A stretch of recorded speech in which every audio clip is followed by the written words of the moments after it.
कितने लोग ये बात जानते हैं कन्फेशन किस ताकत में किए जाते हैं? सोचो, आप बीमार हो, बार बार आपका ध्यान वहां जा रहा है जहां आपको दर्द है। शैतान यही तो चाहता है कि तुम्हारा ध्यान वहां जाए जहां तुम्हारा दर्द है, लेकिन तुम्हें खड़ा होना चाहिए और कहना चाहिए, मैं वाचाओं के खुदावन के साथ हूं, मैं यीशु मसीह के नाम से कहता हूं, उसी के मार खाने से मैं चंगा हो गया हूं। जब तुम ये कहोगे, पवित्र आत्मा उन शब्दों को लेगा, शैतान को भी भगाएगा, तुम्हें भी चंगा कर देगा।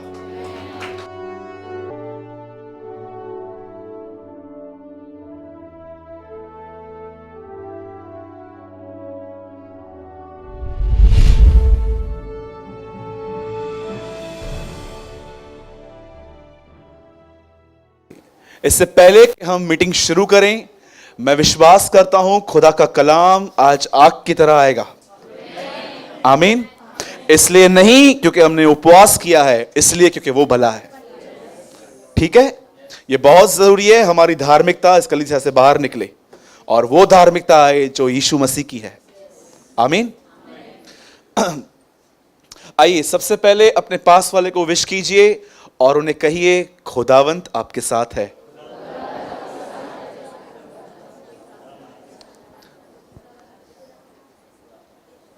आइए मैं हिंदी में बोल रहा हूं, अपने पास वाले से कहिए, प्रभु आपके साथ है। जरूर कहिए। ओके, अब आपके जो पीछे है उसको कहिए।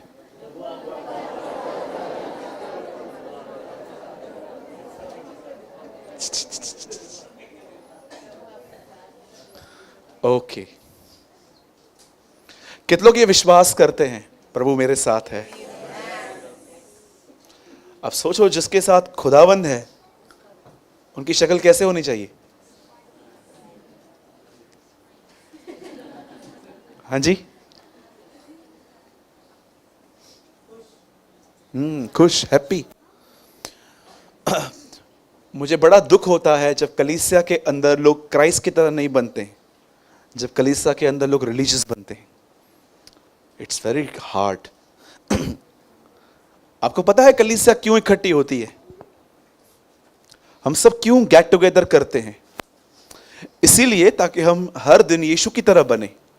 बट आप अपने आप से भी एक सवाल ये पूछ सकते हैं कि क्या मैं यीशु की तरह बन रहा हूं कि क्या मैं रिलीजियस बन रहा हूं? आप जानते हैं रिलीजियस लोगों में एक चीज हमेशा होती है, वो लोगों को प्रेम करने में बड़े स्लो और उनका न्याय करने में बड़े फास्ट होते, जज करने में वो एक नंबर होते, एक नंबर। लेकिन जो स्पिरिचुअल होते हैं ना, वो लोगों को जज नहीं करते हैं, वो उनको प्यार करते हैं, क्योंकि जज करने से सिर्फ और सिर्फ कलीसिया स्पॉइल होती है, लेकिन प्रेम करने से कलीसिया की उन्नति होती है। इसीलिए आप देखोगे यीशु मसीह की सभाओं में कभी किसी फरीसी ने ब्लेसिंग नहीं पाई थी। सिर्फ एक ही था जिसका दिमाग प्रभु ने खोला था, और वो भी उससे मिलने आया था, निकोदेमुस।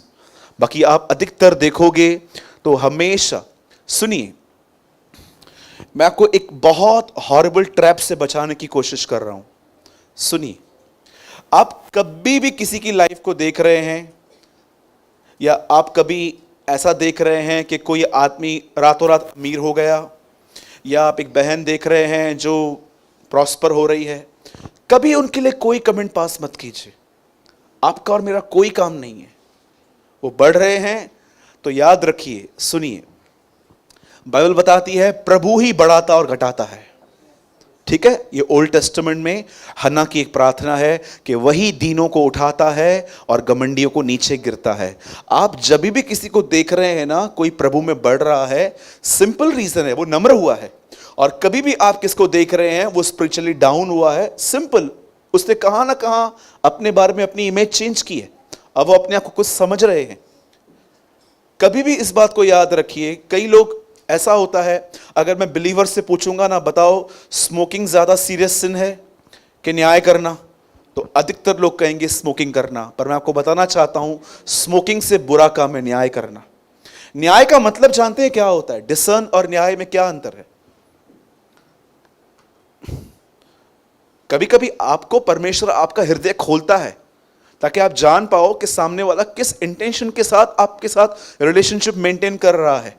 वो एक डिसर्निंग होती है। लेकिन न्याय जानते हैं क्या होता है? किसी को फाइनल जज कर देना, बस ये ऐसा ही है, ये ऐसा ही है। अब देखिए आज कलीसियाओं के अंदर बहुत हद तक लोग जज करते हैं, वो न्याय करते हैं। तो कभी ऐसा न करें। याद रखिए, जब भी आप लोगों को जज करोगे ना, आपके ऊपर डे बाय डे आप अपने अभिषेक को खोते जाएंगे। You will loss your anointing. और एक दिन ऐसा आएगा, मैं आपको सच बोलता हूं, प्रेयर करने के लिए, बाइबल पढ़ने के लिए, फास्टिंग करने के लिए, ये सब चीजें आपके लिए इजी नहीं होंगी, बहुत स्ट्रगल होगा फिर, बिकॉज आप अनॉइंटिंग खो चुके हो। आपको लगता है खुदा हमें ऐसी चीजें देगा जिसमें हम स्ट्रगल करेंगे सारा दिन बैठ के?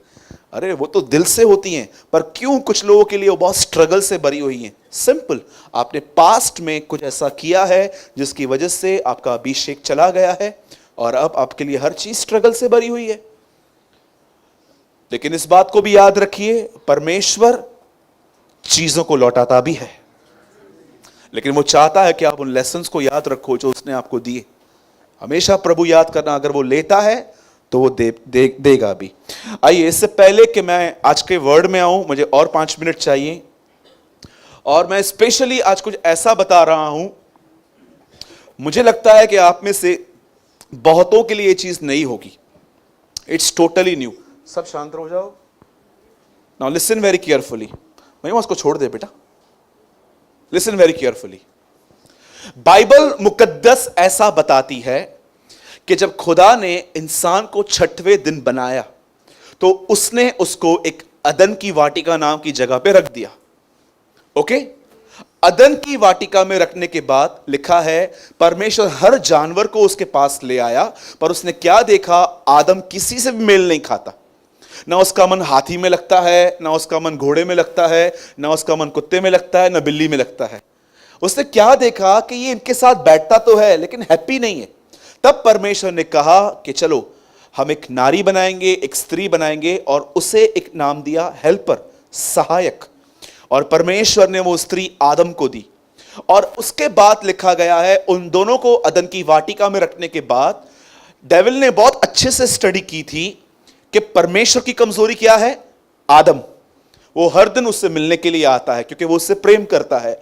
और उसने क्या किया? उसने आदम के बगीचे में आके वहां पर हवा से बातें की। जैसे हवा ने फल खाया और आदम को कॉल किया कि तू भी खा, उन दोनों ने वो खाया। क्या आपने ये ऑब्जर्व किया? जैसे उन्होंने फल खाया, जैसे उन्होंने फल खाया, उसके बाद नेक्स्ट थिंग उनके लिए क्या लिखी है? वो कहां छुप गए? पेड़ के। अब मैं आपसे पूछना चाहता हूं, वो पेड़ के पीछे क्यों छुप गए? ऐसा उनके दिमाग में क्या चल रहा था कि उन्होंने डिसाइड किया कि अब हम खुले में नहीं रहेंगे, चल कहीं छुप जाते हैं।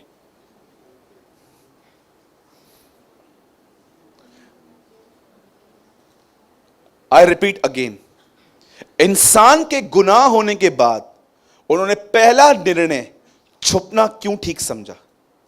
ऐसा क्या चल रहा था उन दोनों के मन में कि उन्होंने कहा अब खुलेआम नहीं घूमना चाहिए, चल छुप जाते हैं। आप जानते हैं, जैसे वो फल खाया गया, शैतान को मौका मिल गया उसके अंदर आने का, और उसने पूरी तरह से इंसान के मन में परमेश्वर का चित्र ही बदल दिया। मैं आज कई लोगों की लाइफ, जब मैं मसीह लोगों से मिलता हूं, तो मैं उनकी लाइफ में कोई जॉय नहीं देखता हूं, मैं उनके पास कोई शांति नहीं देखता हूं, मैं उनके अंदर सुकून नहीं देखता हूं। जानते हो रीजन क्या है? क्योंकि उनके अंदर परमेश्वर का चित्र ऐसा है कि अगर हमने आज्ञा का पालन किया तो ही परमेश्वर हमारे साथ रहेगा, और हमने अगर थोड़ी सी भी नौटंकी की तो परमेश्वर हमारे विरुद्ध हो जाएगा। इतने सारे लोग हैं, वो इतने डरे हुए हैं इनरली। कई बार पता है, जब उनके लाइफ में विपत्ति आती है ना, तो उनको लगता है जरूर मैंने कोई गुनाह किया है, इसीलिए प्रभु ने इतना बड़ा प्रॉब्लम मेरे लाइफ में अलाउ किया है। मैं आपसे पूछना चाहता हूं, आपके अंदर परमेश्वर की इमेज कैसी है?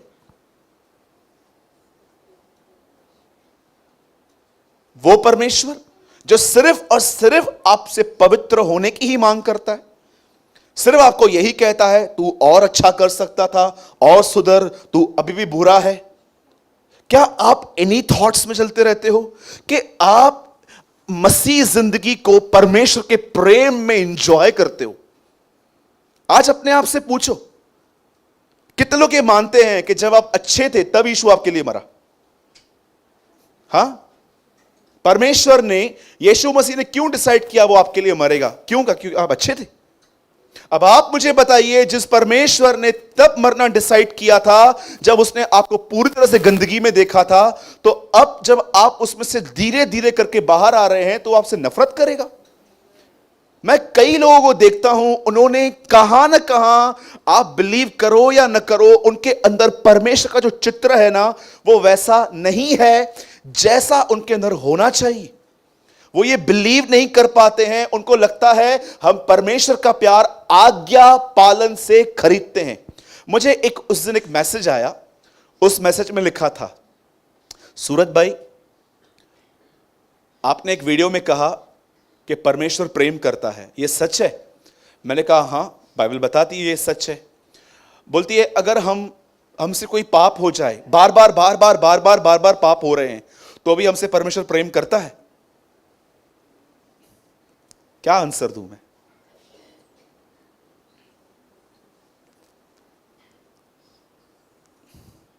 बोला एक ही गलती 100 बार कर रही हूं मैं, उसके बाद भी प्रभु मुझसे प्यार करता है?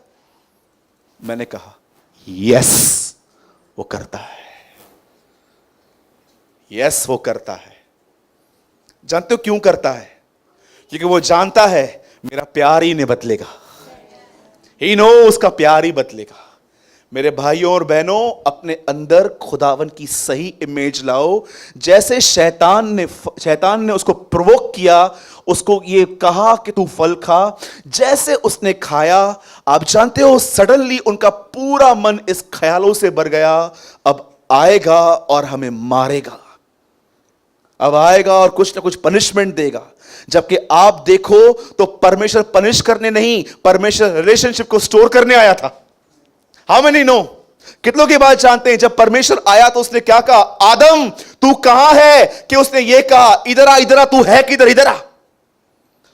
कितने लोग हैं जो बाइबल पढ़ते हैं आराम से? क्या लिखा है? जब परमेश्वर वहां पर आया तो उसने क्या कहा? आदम तू कहां है? कि उसने ये कहा निकल बाहर, मैं तेरे को नहीं छोड़ूंगा आज। उसके बाद देखो, आदम कहता है मैंने तेरी वाणी सुनी, मैं डर गया था। क्यों डरा तू? क्या जो तूने फल खाया, जो मैंने फल मना किया था, तूने वो खा लिया? अरे सब कुछ पता है। याद रखिए मेरे भाइयों और बहनों, इस बात को लेकर, पाप हो जाने के बाद खुदा उन्हें पनिश करने नहीं आया था, परमेश्वर रिलेशन को स्टोर करने आया था। आज मैं आपसे पूछना चाहता हूं, अगर आपसे कोई गलती हुई है, आपने प्रभु में आने के बाद भी कोई सीरियस सिन कर दिया है, अब आप अपने आप को कैसे देखते हो? न्याय के दिन प्रभु मारेगा, तोड़ेगा, मुझे छोड़ेगा नहीं। ये जो मेरे साथ हुआ है ना, ये इसीलिए हुआ है क्योंकि तुम अपने परमेश्वर को ऐसा समझते हो। योना की किताब का आखिरी वचन है, वह दुख दे के पछताता है। How many no?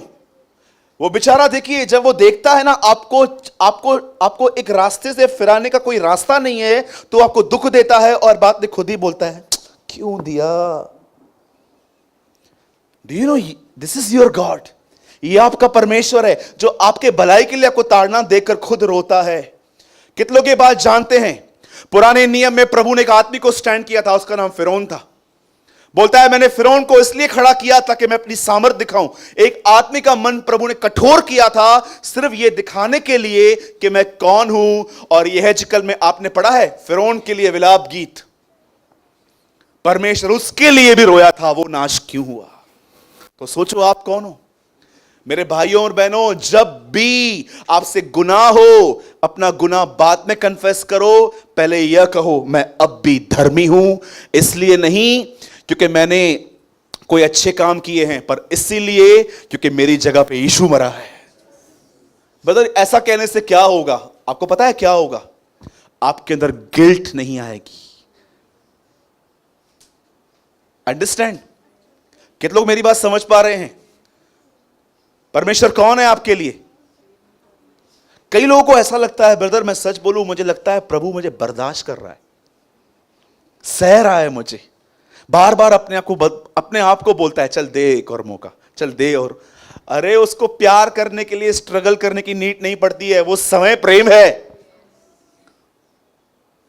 जिसने पतरस से कहा अपने भाई को 490 बार माफ कर, आप सोचो वो आपको कितनी बार माफ कर सकता है। ठीक है, कितने लोग समझे? बोलो मेरे पीछे, बोलो मैं धर्मी हूं, बोलो मेरे अंदर रॉयल ब्लड है। How many believe? हमारे अंदर उसका खून दौड़ता है, वो रॉयल ब्लड है, हम धर्मी हैं, हम याजक हैं। और याद रखना, आप बेटे और आप बेटियां हैं। और इस बात को याद रखिएगा, हमेशा डेविल को कहिए, सुन मैं गलती करूंगी ना तो मेरा खुदा और मैं देख लेंगे, तू कौन है बीच में बोलने वाला। मैं गलती करूंगी ना तो मेरा खुदा और मैं देखेंगे, तू कौन है बीच में बोलने वाला, तूने क्या किया क्या किया। Get lost in Jesus name, भाग यहां से। लेकिन अगर आप बैठे रहेंगे, निहारते रहेंगे, हां गलतियां तो मैंने बहुत की हैं, मैं क्या कर सकती हूं। उसने एक बहन को देखा रास्ते पे चलते हुए,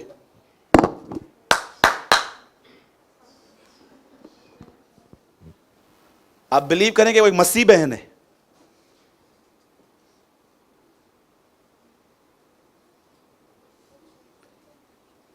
क्या होगा उस बहन का? मैं आपको यह कहना चाहता हूं, यदि आप परमेश्वर के सामने जाएं, वो आपको भी बदलेगा। He will change you। ठीक है, हम वचन में आए। कितने लोग तैयार हैं वचन के लिए? ओके, आइए, जिनके पास भी प्रभु का वचन है, हम सब ओपन करेंगे न्यायों की पुस्तक। ये ओल्ड टेस्टामेंट में है, जजेस।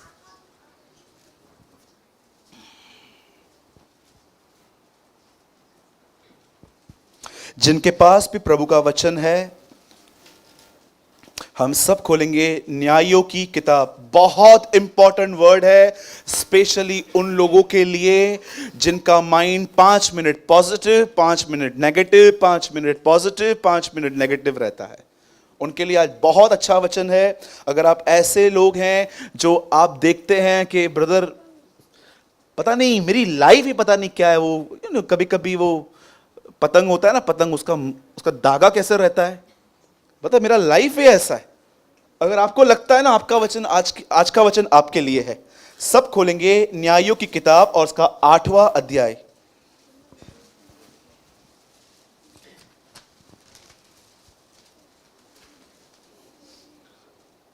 चौदह का 8वां वचन, जजेस 14:8।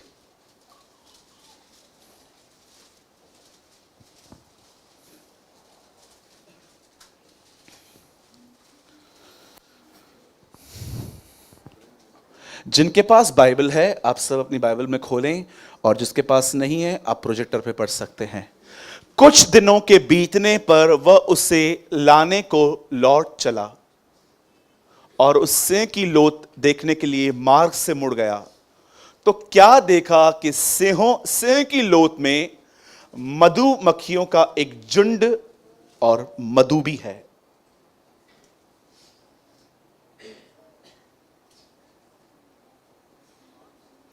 ओके, सब रेडी हैं? बहुत अजीब वचन है ना। कुछ दिन के बीतने पर वह उसे लाने को लौट चला और सिंह की लोथ देखने के लिए मार्ग से मुड़ गया, तो क्या देखा कि सिंह की लोथ में मधुमक्खियों का एक झुंड और मधु भी है। नाउ लिसन वेरी केयरफुली, ध्यान दीजिए। बाइबल ऐसा बताती है इज़राइल के लोगों ने पाप किया और परमेश्वर ने उन्हें 40 साल तक उन्हें एक गुलामी में रख दिया, और 40 साल के बाद परमेश्वर ने डिसाइड किया कि अब वो इन लोगों को छुड़ाएगा। और परमेश्वर ने अपनी योजना एक बहन पे प्रकट की, और उस बहन के पास एक दूत आया। बाइबल स्वरदूत नहीं कहती, द बाइबल सेज दूत। वो उसके पास आया और कहता है, सुन, तुझे आज तक बच्चा नहीं हुआ था, लेकिन अब तुझे एक बेटा पैदा होगा, और तू इस बेटे पे कभी उस तरह मत फेरना, और ये बच्चा कभी शराब नहीं पिएगा, क्योंकि ये नाज़ीर कहलाएगा। और बाइबल ऐसा बताती है, जब इस बहन को ये बताया गया कि वह परमेश्वर उसे एक बेटा देगा, तो बाइबल बताती है ये दूत था।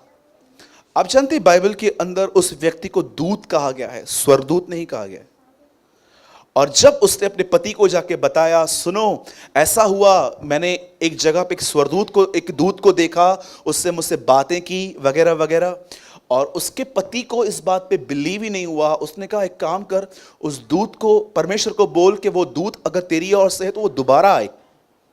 और जानते हैं उस समय क्या हुआ?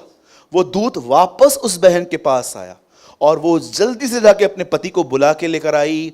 उसके पति ने भी उससे मुलाकात की और सब कंफर्म किया कि एक बेटा पैदा होने वाला है। और जानते हैं उससे पूछा गया, तू कौन है, तेरा नाम क्या है? तब उसने अपना नाम जानते हैं क्या बताया? माई नेम इज अद्भुत, मेरा नाम अद्भुत है। कितने लोग ये देख पा रहे हैं? Jesus in Old Testament. Do you know, Yeshu Masih है, क्योंकि एक वही है जो अद्भुत कहलाता है। कोई स्वर्गदूत परमेश्वर की महिमा नहीं चुरा सकता। बाइबल के इतिहास में जब भी स्वर्गदूतों के सामने लोग झुके, स्वर्गदूतों ने उनको उठाया और कहा, हमारी महिमा न करो। लेकिन इस व्यक्ति ने अपना नाम जानते क्या बताया? मैं अद्भुत हूं। Jesus in Old testament. और यीशु मसीह उससे मिलने के लिए आया। और बाइबल बताती है ये लेडी प्रेग्नेंट हुई और उसने एक बच्चे को जन्म दिया। और जानते हैं इस बच्चे का नाम उन्होंने रखा शिमशोन। सब शांत हो जाओ। और बाइबल बताती है कि उसका जो नाम रखा गया वो था शिमशोन। और आप जानते हैं जब शिमशोन बड़ा हुआ तो उसे एक ऐसी लड़की से प्यार हो गया जो फिलिस्तीनी थी, जो उनकी जाति की नहीं थी। और आप जानते हैं जैसे उसने अपने माँ बाप को कहा कि मुझे इस लड़की से प्यार हो गया है, मुझे इससे शादी करनी है, पहले तो उसके माँ बाप ने उसको मना किया कि तू ये न कर, क्या हमारी जाति में कोई लड़की नहीं है कि तू वहां से जाकर लेकर आया है? लेकिन ये लड़का नहीं माना और इसने अपने माँ बाप को कहा मेरे साथ चलो। और जैसे उसके माँ बाप वहां पर जा रहे थे शिमशोन के साथ, बाइबल बताती है रास्ते में एक शेर आया और इस शेर को शिमशोन ने ऐसा फाड़ा कि जैसे एक बकरी का बच्चा फाड़ दिया हो। और जब वो वहां से मिलकर वापस आ रहा था तब लिखा है कुछ दिन के बीतने पर वह उसे लाने को लौट चला और उस सिंह की लोथ को देखने के लिए मार्ग से मुड़ गया तो क्या देखा कि सिंह की लोथ में मधुमक्खियों का एक झुंड और मधु भी है। क्या परमेश्वर दर्शाना चाह रहा था? कुरिन्थियों की कलीसिया में ऐसा लिखा गया है, जो बातें उन पर पड़ी वो तुम्हारे दृष्टांतों के लिए पड़ी हैं, कि परमेश्वर तुम्हें कुछ शिक्षा दे रहा था। आप में से कितने लोग ये बात जानते हैं? पहला पतरस के अंदर शैतान को एक गरजने वाले शेर के समान बताया गया है और लिखा गया है ध्यान दो और सचेत रहो, क्योंकि तुम्हारा विरोधी शैतान गरजने वाले शेर के समान खड़ा है कि कब किसको फाड़ खाए। आप कैसे जानेंगे? आपको कैसे मालूम पड़ेगा? क्या आपका कोई ऐसा अनुभव रहा है पास्ट में कि शैतान ने आपको फाड़ खाया था कोई टाइम पे? आप जानते हैं शैतान के फाड़ने का मतलब क्या है? वो आपको स्ट्रेस दे दे के टेंशन दे दे के वो आपकी लाइफ ऐसे बना देता है, आपके अंदर से विश्वास चला जाता है और आप यहां से लेके यहां तक सिर्फ टेंशन से भरे हुए रहते हो। इसे कहते हैं फाड़ खाना। अब देखिए यहां पर क्या है, बाइबल बताती है कि एक सिंह की लोथ में मधुमक्खियों का एक झुंड और मधु भी थी। आप जानते हैं शेर बाइबल में यीशु मसीह को भी दर्शाया गया है कि वो यहूदा का शेर है और बाइबल के अंदर शेर शैतान को भी है। जब शिमशोन उससे लड़ने के लिए जा रहा था तो शिमशोन ने उसको फाड़ा और फिर उसके अंदर मधुमक्खियों का एक आगे चल के दिखाई दिया। मैं आपसे पूछना चाहता हूं, एक मिठास पाने के लिए एक मीठी चीज किसके अंदर है? आइए मैं आपसे एक सवाल पूछ रहा हूं, एक मीठी चीज किसके अंदर है?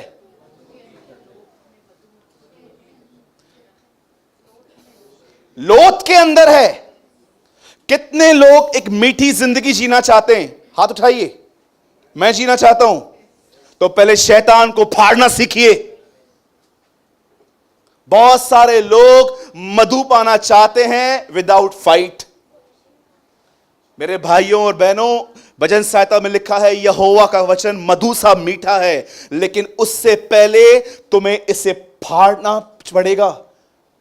मैं आपसे पूछना चाहता हूं, आप में से कितने लोग ये बात जानते हैं, आप जितनी भी प्रॉब्लम्स में हो, आप सफर प्रॉब्लम की वजह से नहीं, अपने सोचने के तरीकों की वजह से करते हो।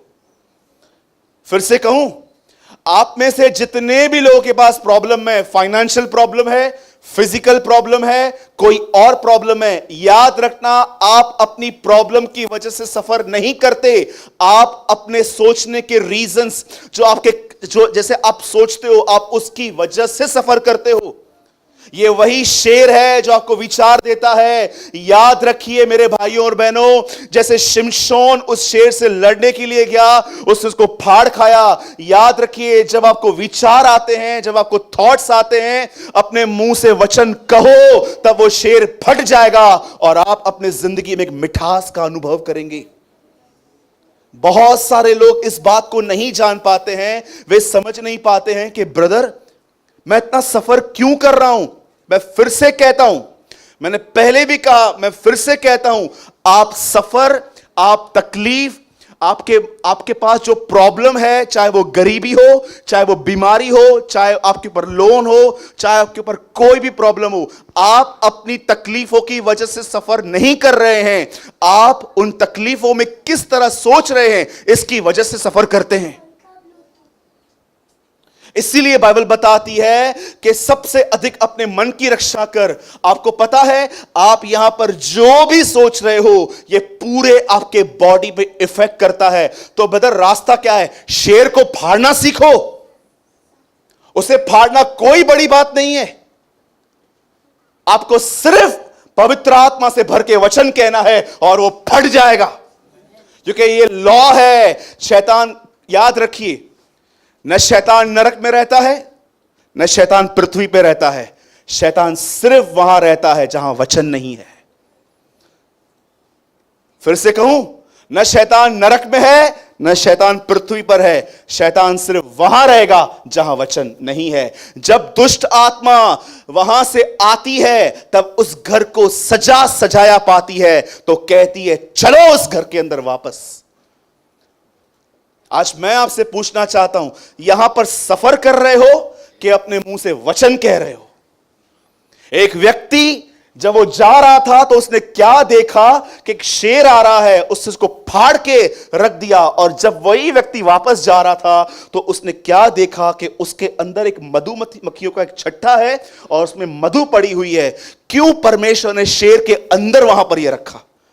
सिर्फ आपको समझाने के लिए कि अगर आप चाहते हैं कि आपके लाइफ में एक मिठास आए, आपके स्वभाव में, आपके विचारों के अंदर फ्रेशनेस आए, तो उस शेर से लड़ना सीखो। मैं आपको सच कहता हूं, आज भी आप बिलीव करो या नहीं, ये सच है, अधिकतर लोग जब वो कलीसिया में आते हैं, आराधना में वो बहुत इंजॉय करते हैं, वर्शिप में वो इंजॉय करते हैं, लेकिन ये खुमार, सुनिए फिर से, बोलिए खुमार। जैसे लोग ड्रिंक करते हैं, कैसे 1.5-2 घंटे हिलते रहते हैं, कुछ भी बोलते रहते हैं, वो खुमार 1.5-2 घंटे तक यहां रहता है। आप जानते हो, बहुत सारे विश्वासी जो यहां पर आते हैं, प्रभु की बड़ाई करते हैं, प्रभु की आराधना करते हैं, पर ये खुमार कि वो मेरे साथ है, वो मुझसे प्यार करता है, ये 2 घंटे ही चलता है। सुबह उठ के पिक्चर ही कुछ और रहती है। जानते हो क्यों? क्योंकि तुमने लड़ना नहीं सीखा है। अगर तुम चाहते हो कि तुम्हें मधुमक्खी, जो मधु है, जो मिले, तो जानते हो तुम्हें क्या करना चाहिए? हमारी लड़ाई मांस और लहू से नहीं है। आपको हाथ नहीं उठाने, आपको अपने मुंह से परमेश्वर का वचन कहना है। अब मैं आपसे एक सवाल पूछता हूं, सब यहां देखिए, कितने लोग इस बात के साथ एग्री हैं? अगर आप नहीं हो तो प्लीज हाथ मत उठाना। क्या आप ये एग्री करते हो? हम अपने लाइफ में जो सफर करते हैं वो तकलीफों की वजह से नहीं करते, वो सिर्फ अपने मनोवृत्ति, हमारी थिंकिंग की वजह से करते हैं। मैं आपको एग्जांपल देता हूं, सब ध्यान दीजिए। जब शाऊल ने गोलियत को देखा तो ऐसा लिखा गया है, उसका मन कच्चा हो गया। यह मन कच्चा कैसे होता है? यीशु मसीह का पहला प्रचार था, मन फिराओ। पौलुस रोमियो को कहता है, तुम्हारे मन के नए हो जाने से तुम्हारा चाल चलन बदलता जाए। आप जानते हैं, एक बहुत ही क्लासिक एग्जाम्पल देता हूं। समझो आपको एक दिन खांसी हुई और उस खांसी में थोड़ा सा ब्लड आया और आप थोड़ा डर गए कि ब्लड कैसे आ गया, और उसके बाद आप डॉक्टर के पास गए। डॉक्टर को आपने कहा मेरे खांसी में ब्लड आया हुआ है, और डॉक्टर आपको कह रहा है एक काम कर, ब्लड टेस्ट करवा। और आप पैथोलॉजी में जाते हैं और डॉक्टर को बोलते हैं ब्लड निकाल मेरे को टेस्ट कर। आप भी जानते हैं पैथोलॉजी में ऑन द स्पॉट तो रिपोर्ट मिलती नहीं है, वो बोलते हैं शाम को आओ या तो कल आओ। जब वो आपको कहते हैं शाम को आओ या कल आओ, इस बीच में आपको कितने ख्याल आते हैं? कैंसर होगी, बड़ी बीमारी होगी। शैतान को मालूम है अभी रिपोर्ट आने में 2 दिन बाकी हैं। वो 2 दिन में आपको जितने भी ख्याल देगा, अगर तुमने अपने मुंह से खुदा का कलाम नहीं कहा, तुम्हारा मन शाऊल की तरह कच्चा हो जाएगा और तुम लड़ने से पहले ही कहोगे मैं हारा हुआ हूं। लेकिन दाऊद को देखो, जब वो खुदावन के सामने, वो गोलियत के सामने खड़ा हुआ, वो उसी गोलियत को देख के कहता है ये कौन है? सब लोग कहते हैं ये गत्वसी गोलियत है, अरे ये योद्धा है, तू तो अभी योद्धा बना है ना, ये लड़कपन से योद्धा है। दाऊद कहता है मैं जाऊंगा इससे लड़ने के लिए। और जानते हो दाऊद ने क्या कन्फेस किया? क्या कन्फेस किया दाऊद ने? हे मेरे भाइयों, यदि मैं वापस लौटा तो मेरा बदन मेरे बाप के पास पहुंचा देना। ऐसा कहा। यार एक काम करूंगा, भले कुछ भी हो, इसको खुद भी मर जाऊंगा, इसको भी मार के आऊंगा। ऐसा कहा। जानते हो उसने क्या कहा? बोला मैं जाऊंगा, इसका सर भी काट के लेकर आऊंगा। जब उसने वो कन्फेस किया, जानते हो किस दम पे किया? किस दम पे किया? Listen very carefully. ये कन्फेस किस ताकत पे किया गया था? तुम भी जानो कि तुम्हारे कन्फेशन किस ताकत पे होने चाहिए। वो एक चीज कहता है, ये खतना रहित परिस्थिति की क्या हैसियत कि ये हमें मारेगा। खतना रहित। दाऊद अच्छे से जानता था इब्राहिम के खानदान के सब लड़कों का खतना होता है, और जिनका खतना नहीं होता वो प्रभु की वाचा के साथ जुड़े हुए नहीं रहते हैं। दाऊद जानता था वाचा हमारे साथ है, खुदावन हमारे साथ है, ये हमसे लड़ेगा। उनके साथ जिनके साथ खुदा है, वो उस दम पे बात कर रहा था कि मैं इसलिए लड़ने जाऊंगा क्योंकि परमेश्वर हमारे साथ है। हर कन्फेशन इसलिए नहीं किया जाता क्योंकि मैंने कहा है, हर कन्फेशन इसलिए किया जाता है क्योंकि आप जानते हो मेरे कन्फेशन को कौन बैकअप देगा। कभी आपने यीशु मसीह को देखा? ये आज के प्रीचर्स हैं, दुष्ट आत्मा को 10 बार बोलते हैं निकल, वो नहीं निकलती है, निकल, नहीं निकलती है। नाम क्या तेरा? फिर वो नाम बताती है, मैं अनिल हूं, मैं सुनील हूं, मैं ये हूं, मैं वो हूं। और आपको पता है ये लोग सुनते भी हैं। अरे बाइबल बताती है यीशु ने उनको बोलने तक नहीं दिया, क्योंकि जब वो बोलना स्टार्ट करेंगी ना आपका डिसीव होगा। और जानते हो प्रचारक दूसरों को बुला के बोलता है। उसके एक बार मैं कहां पर गया था, उसने बोला मैं अनिल हूं, तो उसके खानदान को सबको बुलाया, भैया अनिल कौन था क्या? अब वो अनिल को ढूंढ रहे थे, सब अनिल को ढूंढ रहे थे, अनिल कौन है, अनिल कौन है, अनिल कौन है। सब ढूंढ के आए।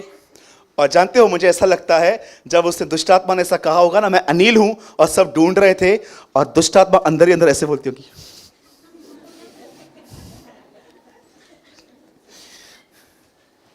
कौन है तू? मैं सुनील हूं। जाओ सुनील को ढूंढो भी। कौन है तू? मैं नानी हूं। कभी कभी हमारे घर में बिल्ली आती है, बोलते नानी आई है। हाँ, अरे उसको बोलने मत दो, तुम बोलने क्यों देते हो उसको? मैं जाऊंगा, मैं लड़ूंगा। कितने लोग ये बात जानते? कन्फेशन किस ताकत में किए जाते हैं? सोचो, आप बीमार हो, बार बार आपका ध्यान वहां जा रहा है जहां आपको दर्द है। शैतान यही तो चाहता है कि तुम्हारा ध्यान वहां जाए जहां तुम्हारा दर्द है, लेकिन तुम्हें खड़ा होना चाहिए और कहना चाहिए, मैं वाचाओं के खुदावन के साथ हूं, मैं यीशु मसीह के नाम से कहता हूं, उसी के मार खाने से मैं चंगा हो गया हूं। जब तुम ये कहोगे, पवित्र आत्मा उन शब्दों को लेगा, शैतान को भी भगाएगा, तुम्हें भी चंगा कर देगा।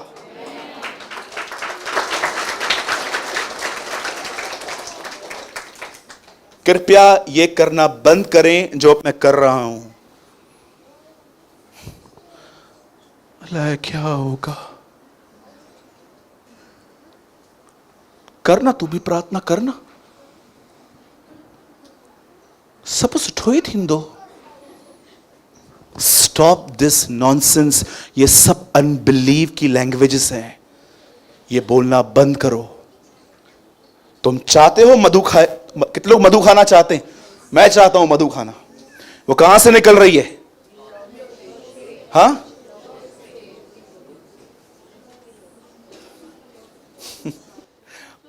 बोलो यीशु मसीह की।